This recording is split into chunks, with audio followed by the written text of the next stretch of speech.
Hi, I've got an art show coming up in a primary school. It's a massive task and I thought I'd let you know how I was going with the planning and how I went about planning it. The first thing I like to do is start with a theme. I wanted to make this theme about storytelling, and I thought, what does this Generation Alpha, what do they really get into? Adventure games. So I've built the whole thing about the pretense of storytelling, but actually with the theme adventure game. Now, I got my classes to come up with these things up here because they know all this from their English classes. So every good story needs a character. So we started off creating characters. And so our first art piece for the year was a wooden character. The second thing I asked the kids was, where is their story? And of course they all know about a story setting. So in an art context, we talked about that being a landscape or a map or somewhere they needed to journey. So some of the kids did treasure maps, some of them did grid maps, and some of them did landscape paintings, depending on which year level. The kids then told me from their prior knowledge that every story needs a dilemma or a problem to overcome. So I took all the input from all the different classes, all their different ideas, and put them into the melting pot, looked at which ones were coming up quite often, and came up with what our dilemma for our story concept was going to be. We also had a villain or someone who was going to be an obstacle in that. So we came up with a character, and the kids again decided who that was going to be. And we have a giant teddy bear in the art room, and so he was going to become that character dressed up. So there was a nice connection to our classroom. And then there was the obstacle. So I wanted to create a physical obstacle, and I knew, because we'd done some Indigenous art, that I wanted to create a river, because our school is right near a river. So I wanted to bring that locality into the story as well. And then we had the solution. So the whole story concept is about a little character who's too small to overcome his fears. So he goes on a journey and he has to use visual arts to create his solution. So he decides that one way that he can become bigger is to travel to the land of shadows, where the small little characters can become big through an illusion, an optical illusion, and using shadows. We invited an Indigenous group to the school, and they did some workshops with us in visual arts, and we also had a shadow puppet theatre come to the show as well to help us with the land of shadows ideas for the kids constructing their shadow puppets in the land of shadows. So the story is that you take your wooden character through the different levels of the art show and the game, and in the next video I'll start to talk to you about how I mapped that out in the venue, and then started breaking that down into the different projects that we decided to do with each year level. So join me on this journey. I am very exhausted. I've got this art show coming up, but I'd love to share with you my process. As part of my art show planning, I started with a map.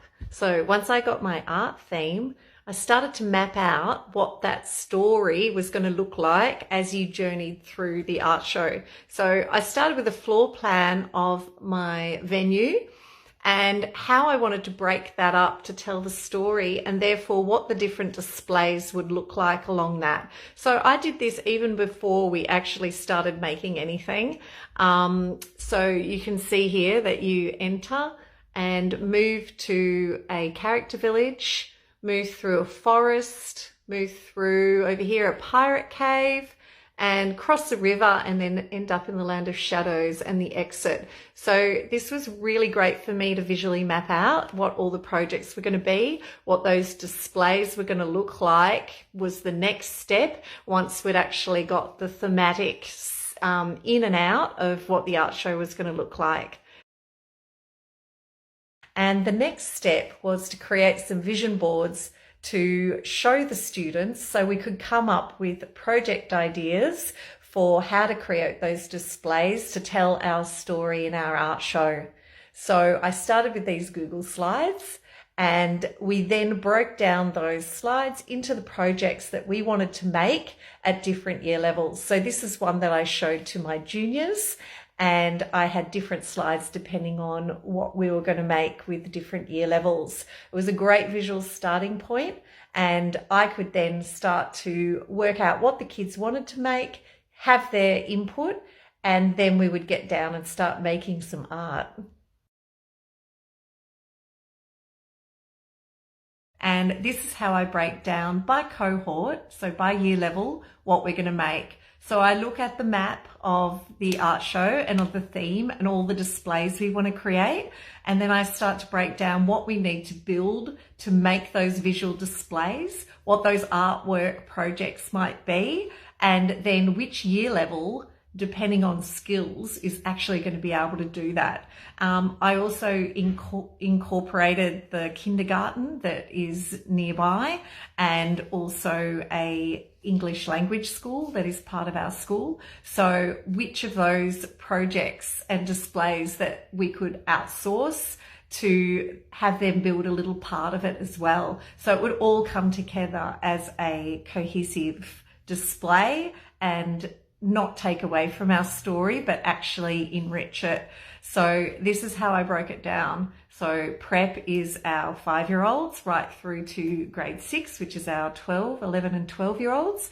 And then I looked at all the different projects that we'd vision boarded and talked about and how that would actually fit. And then we worked through them. And I also had a list of a whole other things that we needed to make, but might not be like a whole class work. So maybe little early finish projects, or kids that finished early and needed an extension, or those classes that you see because of sport days or whatever twice in 1 week. So what are all those little classes and extra projects that I could add in? So I had all that list planned out, and I would just keep tracking and referring to it as the school terms went along. So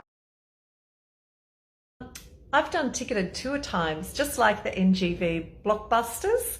NGV is the National Gallery of Victoria. I'm in Melbourne, and any of those big shows have an in and an out, and that's how I get my audiences in too. So booking a tour is essential if you come to one of my art shows.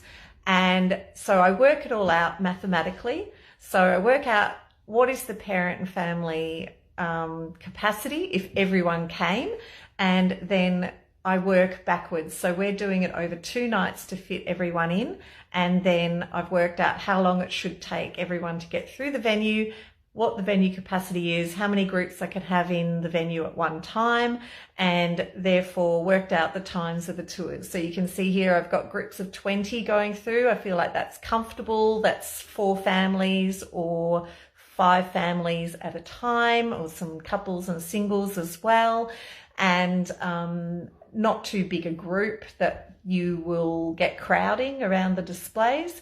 A lot of the displays are interactive, so I want people to be able to have time to actually, you know, create and interact with the displays as well. So I've got the running times both nights, and then we launch this, we put it on, we use try booking. We put the times up and people book their tickets that way. So rather than just buying a ticket to the night and turning up and getting people annoyed that they're queuing, some people will go home after school, have their dinner and come back to the show. Others will see it straight after school, and we'll get everyone through over the 2 nights to see this amazing spectacle. So this is how I work it out.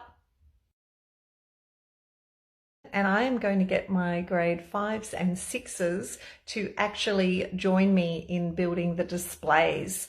So I've built teams of smaller than class size of about 8 kids each, and we are going to put them in a roster so that they are going to be helping set up the displays. A great experience for them. I'll then be directing them. We've done a lot of pre-work by sticking Velcro dots and joining things, collaging them onto larger display posters. And we've been doing that in class time. And we've been framing works, and the kids have been very involved in the presentation of their work. So in the days leading up to the art show, they'll be rostered on in teams, in smaller groups, and managed with me. I have an emergency teacher, a replacement teacher replacing me in my normal classes, to enable me to do that. And also I've asked parents to sign their kids up. I sent home QR codes with all the kids in grade 5 and 6 for them to sign up so that they can be helpers on the night. And they've got very strict roles of what they'll be doing and what stations they'll be manning. So they have a little job description of some script that they can say to the audiences, what are things they can tell them about the display, and also what their task is in that particular area, so that when they turn up on the night, they can refer to that. And I'll be floating around, and as will some other teachers, to help support them. A great way to get them involved, volunteering, feeling an ownership of their artwork displays. Another part of my art show planning was my idea to come up with collaborative works. Auction items are always really popular, and it's great to give students that concept that it's not just about their individual artwork, but it's how it comes together to create a bigger display.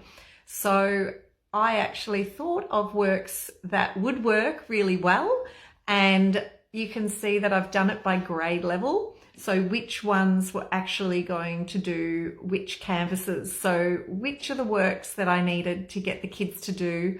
All of them are built on collage, and in the next video, I will show you how I've put that on a silent auction using an app online so that parents can bid for those and hopefully fundraise really successfully for the school and the art department.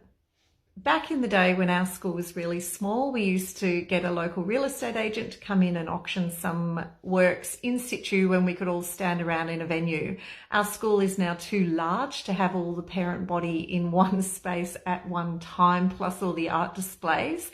So we've gone online. So I create a QR code for this auction. I publicise it before the event so parents can pre-bid. And I also have the QR code displayed with the artwork on the night so that it can be scanned and parents can make bids. So these are the 10 auction items that we have up, and we have created them all in frames. So they are all collaged. They've got multiple students have contributed artworks in small ways. We've then cut those little artworks out and put them all into a bigger artwork and glued them down and framed them beautifully. So we're really proud of how they've worked out. I've done some painted watercolor feathers, some watercolor leaves. I've used a circle punch to create harmonious images, and we've also collaged pen and ink drawings of keys and some tonal skull drawings. So lots of ways. You can have a look on my Instagram. There's lots of examples of how I've done this.